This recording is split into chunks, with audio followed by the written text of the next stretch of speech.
My fellow British Americans, you no longer have to wake up at the butt crack of dawn and eat stones and fish for breakfast. My fellow Swedish people, you no longer have to go to sleep and eat porridge and liver paste. You all can now get up, drive to Burger King, order a Whopper meal, and get your weekly caloric intake.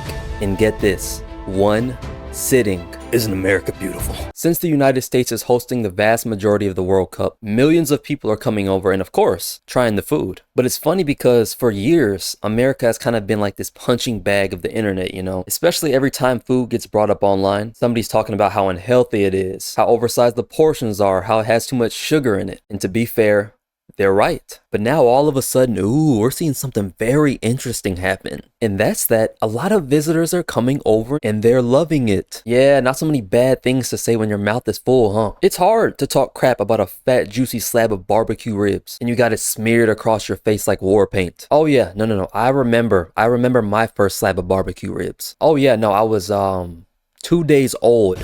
Because here in America, you know, when you're born, they bring them out to you as a birthright. Because I don't know how many of you know this, but when you're born in America, they bring a slab out to you on a platter. But I think it's super cool seeing people experience other cultures firsthand. The World Cup is obviously about soccer, football. You know what? For this video, let me just have this one. Let me just call it soccer, okay? Because you're in my territory. The World Cup is obviously about soccer, but it's also one of the few events where millions of people from completely different backgrounds and countries all end up in the same place. So while obviously everybody's focused on the games, there's this whole other story that's happening over here, where fans are discovering parts of American culture they never expected to enjoy.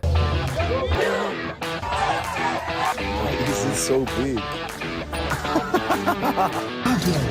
Slow down. There's honestly no way that this is normal. This is a high school stadium. Look at the amount of seats in this place. But what is this? Costco. This is even bigger than Walmart. I can refill this 1,000 times. Yeah, but you won't drink 1,000 cups of Coca-Cola. You don't know me, and it's free. You paid for it, you paid it. Once. Bro, slow down. Yes, please. And I'm going to say sorry on behalf of all the countries outside America and their media. Got in a cab, went to the airport to go home, and I thought, I'm not going home. I'm staying. So I get back out of the taxi, I got another taxi straight back into Boston to come here to watch this game. Events like this are good for humanity. But let's not pretend, right, that people are flying across the Atlantic solely for cultural enrichment, right? There have been so many people online I've been seeing that as soon as they touched down, started hitting immediate food side quests. Which, I mean, like, why would you not? You know what I mean? Look at where you are. There's food everywhere. I mean, there are people ranking fast food chains, reviewing gas station snacks. This one lady tried ranch dressing for the first time because I guess they didn't have it where she was from. I forgot which country she was from. I'll probably put it up. But apparently it was this like life-altering experience for her because she had never tried ranch dressing. I mean, people are comparing barbecue spots. Everybody's becoming a food critic. I know Keith Lee is stressing right now. 10 out of 10. The World Cup has officially become part soccer tournament, part food convention. And to Americans, you know, we don't believe in portions, you know? We believe in opportunity to get biggest. You ask for a drink, they hand you a container that you have to grab with 2 hands so it makes it through the car window. Bro, you ask for fries, they say screw it, they say take one of these. And free refills, Europeans are looking at free refills like they just discovered a glitch in the Matrix. But if there's one food that I keep seeing and it keeps showing up over and over again, I have to say it's Texas barbecue. Oh my days, Queen Lizzie, I'm sorry. Hello gents, today we're trying American barbecue. Queen Lizzie, I'm sorry. Yeah, nice cornbread and then some mac and cheese as well with some sauces. Oh my days! That is properly scrumptious. Oh my days. No wonder your blokes are fat. I'd be a fat geezer too if I was eating this all the time. Grab!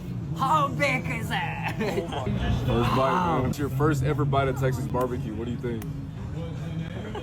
Amazing! Hey, that's a shark. I love it! That's so cool to see. That's honestly very cool. I'm like smiling right now. But yeah, he definitely just took off about a year of his life. Sorry, bro, to tell you, but We're at HEB trying some proper Texas barbecue. You know it's good when it just falls off a bone. It's gorgeous. 10 out of 10. Unbelievable. Texas barbecue has been the talk of the town. And I'm not gonna lie, every time I see somebody eating it, it just makes me want some. It makes me want some so bad. Like I want some right now. I think what happens is it becomes like a chain. One person posts, you know, my American barbecue eating experience. Next thing you know, somebody else posts it. They're like, man, that looks good. And before you know it, Every single person, every single visitor that's coming over here, every single European person, everybody is trying Texas barbecue. And it makes sense because like barbecue is kind of basically the crown staple of American food. I mean, you go to a city, you go to a certain city, everybody's talking about the barbecue, especially you go to places like Texas, these big states. Everybody knows a place, everybody knows a spot that like you got to get this from here, because I just feel like it represents America. As weird as that sounds, I don't know. Especially when you take into factor like regional traditions, how much time and like precision it takes to make actually good barbecue, and just generations of people perfecting their own style. Also because there's so many variations of barbecue. I mean, when you look at all the options and all the variations you have across states, it's crazy. You got Texas barbecue, you got Memphis barbecue, Carolinas, Kansas City. You got people that make it differently. You got people that throw different stuff on. You got people that cook it for different periods of time, that have their own recipes, like their own sauces that they make, like homemade sauces. And now it's just being put on display by the whole world because of the World Cup, which is pretty sick. It's so funny in all these videos because at first they look a little skeptical. They're like, okay, let's see what all the hype is about, you know. Then they take that bite and suddenly they get that look. You know that look I'm talking about, that 1,000-yard stare. Yeah, you know that look when you see 4 years of your life being ripped from you after bunkering down in some good barbecue. If you never had a good barbecue, they take this giant piece of meat, season it, cook it with smoke for 12 literal hours, and people wait in line 5 hours just to eat it. It's like a cult, a literal food cult. But I mean, hey, if that's a cult, shit, I'll give it to them too. Barbecue enthusiasts are some of the most dedicated humans on this planet. Have y'all seen the way these guys talk about like smoked brisket and stuff on these shows like Pitmaster? It's literally a religion for them. They talk about this stuff like ancient historians talk about ancient civilizations. Like with the way they talk about it, you would genuinely think it would heal and cure ailments and illnesses that you have in your body. I dare you to ask a pitmaster a simple question about barbecue and watch you get a 40-minute documentary on wood types, smoke rings, bark formation, cooking temperature, regional styles. Buddy,